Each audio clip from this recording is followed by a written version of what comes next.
কথা বলেন না কেন?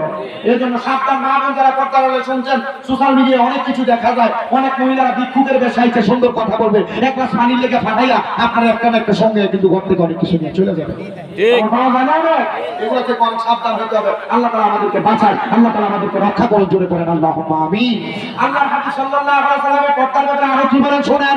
নবী সাল্লাল্লাহু আলাইহি ওয়াসাল্লাম বলে, একজন পুরুষ মানুষ যদি তার মহিলাদেরকে পর্দা না করাইতে পারে, তাহলে পুরুষ মানুষ যেন জ্বলন্ত একটা আগুন, জ্বলন্ত একটা আগুন, ওই আগুনের মধ্যে তাকে পেছন দিয়ে কেউ ধাক্কা দিয়ে ফেলে দিবে। ওই পুরুষ মানুষ কি ওই আগুনটাকে ভয় করবে? নবী সাল্লাল্লাহু আলাইহি ওয়াসাল্লামের সাহাবায়ে কেরাম বলি, ইয়া রাসূলুল্লাহ, আগুনে পড়তে কে না ভয় করবে? নবীজি বলে, তাহলে সে ব্যক্তিকে বলাও, সে যেন তার স্ত্রীদেরকে পর্দা করায়, সে যেন তার কন্যাকে পর্দা করায়, মাকে পর্দা করায়, তার ঘরের মধ্যে যত মহিলা তাদেরকে পর্দা করায়। ইয়া রাসূলুল্লাহ, ইয়া হাবিবাল্লাহ, কেন? নবীজি বলে, যদি সেগুলা না করে তাহলে ইন্তেকাল করার পরে বেহিসাব হইবে।